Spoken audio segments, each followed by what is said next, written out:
الحمد للہ وکفا وسلام علی عبادہ الذین اصطفیٰ اما بعد اعوذ باللہ من الشیطان الرجیم بسم اللہ الرحمن الرحیم رب انی نذرت لک ما فی بطنی محررا فتقبل منی سبحان ربک رب العزت عما یصفون وسلام علی المرسلین والحمد للہ رب العالمین اللہم صلی علی سیدنا محمد وعلی آل سیدنا محمد وبارک وسلم۔ بچہ اس دنیا میں جب آتا ہے تو دو طرح سے علم سیکھتا ہے۔ ایک اپنے بڑوں کے بتانے پر ان اصولوں کو پلے باندھ لے تو یہ علم اس کو زندگی کی رہنمائی عطا کرتا ہے، اور دوسرا طریقہ یہ ہے کہ اپنی من مرضی سے قدم اٹھائے، ٹھوکریں کھائے اور تلخ تجربات سے گزر کر پھر اچھے اصولوں کو اپنائے، مگر یہ مشقت والا راستہ ہے۔ آسان راستہ یہ ہے کہ اپنے بڑوں کی بات کو سنیں اور اس کے مطابق زندگی گزاریں۔ اس لیے ماں باپ بچے کے مربی ہوتے ہیں۔ مربی کہتے ہیں جو کسی کی تربیت کرے۔ جیسے ایک پودا لگایا جاتا ہے تو مالی اس کا مربی ہوتا ہے، وہ اس کو وقت پہ پانی دیتا ہے، اس کی خوراک کا خیال کرتا ہے، اس کو سردی گرمی سے بچاتا ہے، حفاظت کرتا ہے، حتیٰ کہ یہ پودا ایک وقت میں آ کے پھلدار درخت بن جاتا ہے۔ اسی طرح بچے کے مربی اس کے والدین ہوتے ہیں، وہ اس کو بات سمجھاتے ہیں، سکھاتے ہیں، حتیٰ کہ ایک وقت آتا ہے کہ یہ بچہ معاشرے کا ایک اچھا فرد بن کر زندگی گزارتا ہے۔ تو آج کی اس مجلس کا عنوان جو مجھے دیا گیا وہ تھا تربیت اولاد۔ امید ہے کہ آپ اس اہم عنوان کو توجہ کے ساتھ سنیں گے اور ساتھ دیں گے انشاءاللہ۔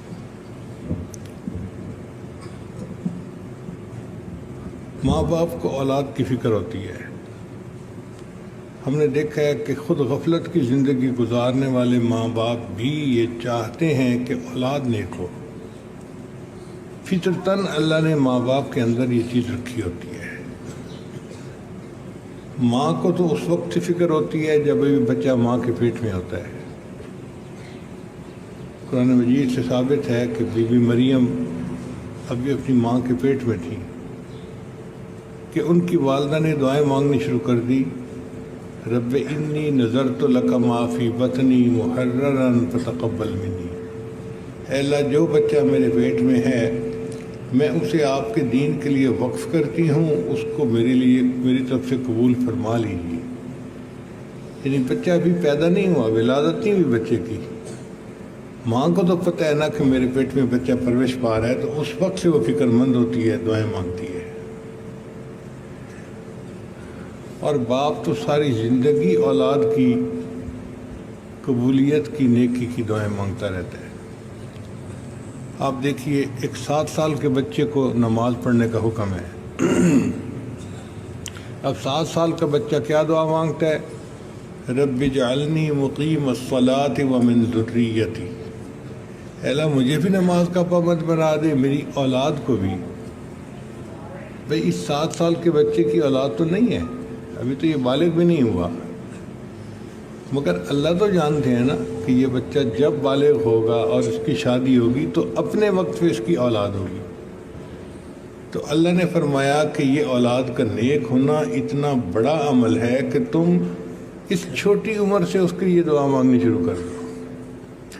تو 7 سال کا بچہ بھی اپنے ہونے والی اولاد کے نیک ہونے کی دعائیں مانگتا ہے، اور باپ کو یہ غم پوری زندگی لگا رہتا ہے، حتیٰ کہ مرتے مرتے بھی اسے اپنی اولاد کا غم ہوتا ہے۔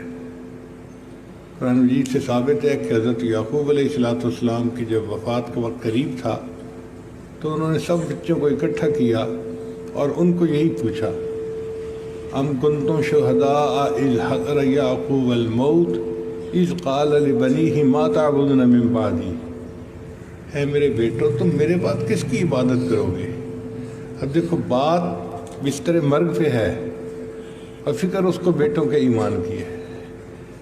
تو ماں کو فکر تھی جب بچے کی ابتدا ہوئی تھی، اور باپ کو فکر اس وقت تک ہے جب تک دنیا سے رخصت نہیں ہو جاتا، ساری زندگی دعائیں مانگتا رہتا ہے۔ اب یہاں سے اندازہ لگائیے کہ جس بچے نے 7 سال کی عمر سے اولاد کی نیکی کی دعا مانگی اور پھر بڑھاپے میں مرتے مرتے بھی اولاد کے لیے اس کو فکر ہے، اگر اس بوڑھے باپ کی اولاد بگڑ جائے تو اس کے دل پہ کتنا غم ہوتا ہے، کتنا اس کا دل اس لیے ہر باپ چاہتا ہے، ہر ماں چاہتی ہے کہ میری اولاد نیک ہو۔ خود نبی اتنے نیک ہوں، اولاد کے بارے میں بڑے مخلص ہوتے ہیں، چاہتے ہیں کہ ہماری اولاد نیک بن جائے۔ چنانچہ اس بارے میں چند باتیں ہیں جن کو پلے باندھنے کی ضرورت ہے۔ سب سے پہلی بات کہ children always copy their parents, بچے ہمیشہ ماں باپ کی نقالی کرتے ہیں، جو ماں باپ کو کرتا دیکھتے ہیں وہی بچے کرتے ہیں۔ اللہ نے انسان کی فطرت ہی ایسی بنائی ہے، جو ماں باپ کو کرتا دیکھیں گے وہی کام کریں گے۔ ہمارے ایک دوست تھے، وہ منگلہ ڈیم کے چیف انجینئر تھے، تو ان کی عادت تھی کہ جب ان کو کوئی فون کرتا، اس زمانے میں یہ سیل فون نہیں ہوتے تھے، لینڈ لائن ہوتی تھی گھروں میں جو فون لگے ہوتے ہیں، تو وہ اٹھاتے ہی کہتے تھے hello chief engineer Mangla speaking. مقصد ان کا یہ ہوتا تھا کہ دوسرے کو پتہ چلے کہ بات کر کون رہا ہے، تو فون اٹھاتے ہی کہتے تھے السلام علیکم چیف انجینئر منگلہ اسپیکنگ۔ وہ کہتے ہیں کہ ایک دن میں غسل کر کے باہر نکلا تو میں نے دیکھا کہ میرے گھر کا فون اس کی گھنٹی بج رہی ہے، اور میرا 3 سال کا چھوٹا سا بچہ وہ گھنٹی سن کے بھاگا وہ اس کی طرف جا رہا ہے۔ کہتے میں نے اس بچے کو دیکھا، اس نے جا کے فون اٹھایا اور اپنے کان سے لگا کے وہ کہنے لگا hello chief engineer Mangla speaking. اب اس بچے کو نہیں پتا وہ کیا بول رہا ہے، لیکن اس نے اپنے باپ کو یہ الفاظ کہتے ہوئے سنا تھا، اس نے وہی الفاظ بولے۔ تو یہ اصول ہے کہ children always copy their parent, وہ اپنے ماں باپ کی نقالی کرتے ہیں۔ اب جب اللہ نے انسان کی فطرت ہی ایسی بنائی ہے تو یہ کیسے ہو سکتا ہے کہ ماں باپ بے نمازی ہوں اور بچہ نمازی بن جائے؟ ماں باپ تو کبھی قرآن پاک نہ کھولیں اور بچہ قرآن کا پکا حافظ بن جائے۔ بھئی جو کام ماں باپ کریں گے وہی کام بچہ کرے گا۔ تو اولاد کی تربیت کا پہلا اصول یہ ہے کہ ماں باپ اپنے بچے کو ویسا بن کے دکھائیں جیسا وہ بچے کو دیکھنا چاہتے ہیں۔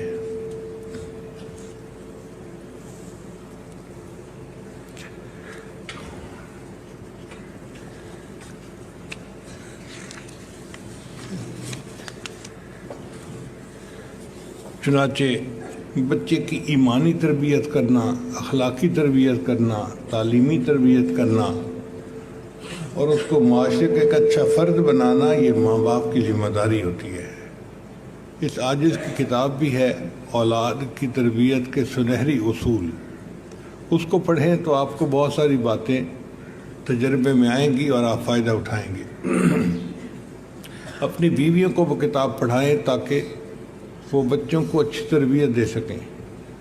ہمارے ہاں المیہ یہ ہے کہ ماں کو خود دین کا پتہ ہوتا نہیں اور اسے اولاد کو دین سکھانا پڑ جاتا ہے، وہ بیچاری کیا سکھائے گی؟ اس لیے وہ تربیت کرنے کی بجائے الٹا اولاد کو بگاڑ بیٹھتی ہے۔ پھر بیوی اس کا الزام خاوند کے سر پہ، اور خاوند ایک سمپل سی بات کرتا ہے جی میں تو دفتر میں اتنا مصروف ہوں، میرے پاس تو ٹائم ہی نہیں ہے۔ بھئی آپ کی دفتر کی مصروفیت اپنی جگہ، مگر اولاد جو بگڑ گئی یہ کتنا بڑا نقصان ہوا۔ تو اس کی ذمہ داری کو قبول ماں باپ کو کرنا چاہیے۔ چنانچہ سب سے پہلی بات کہ ماں باپ بچے کو نمونہ بن کے دکھائیں تاکہ بچے کے لیے ان